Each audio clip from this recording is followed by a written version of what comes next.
তায়েফের প্রান্তরে এত জুলুমের শিকার হলেন সারিবদ্ধভাবে যুবকেরা, যে দেহ মোবারকে মশা মাছি বসা হারাম হারাম এবং হারাম, সে দেহ মোবারক থেকে বারবার রক্ত ঝরে।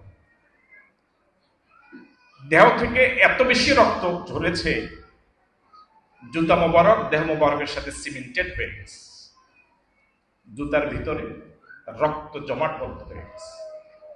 রাসূল বেহুশ হয়ে পড়ে গেলেন।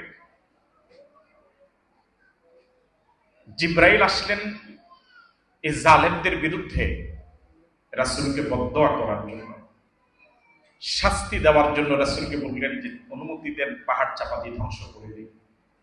এমন কঠিন পরিস্থিতিতে, যে পরিস্থিতিতে নিজের দেহ থেকে রক্ত ঝরল, এই মানের জালেমদের বিরুদ্ধে জিব্রাইলের প্রস্তাব দেওয়ার পরেও রাসূল তাদের বিরুদ্ধে বদদোয়া করেন।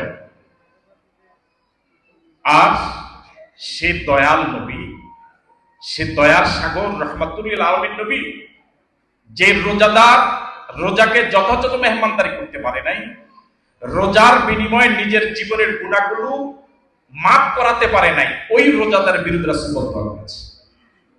আমি বুঝাতে পারিনি যে রাসূল তায়েফের জালেমদের বিরুদ্ধে বদদোয়া করেননি, সে রাসূল ওই রোজাদার বিরুদ্ধে বদদোয়া করেছেন যে রোজাদার রোজা পেল, নিজের জীবনের গুনাহগুলো মাফ করাতে পারল না। তার মানে যে রোজাদার রোজা চলে গেল, নিজের জীবনের গুনাহগুলো মাফ করাতে পারল না, ওই রোজাদার রাসূলের বদদোয়ার উপযোগী হয়ে গেল।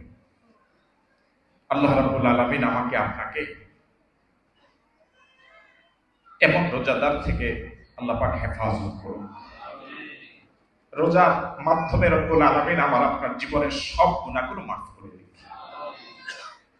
3, যাকাত।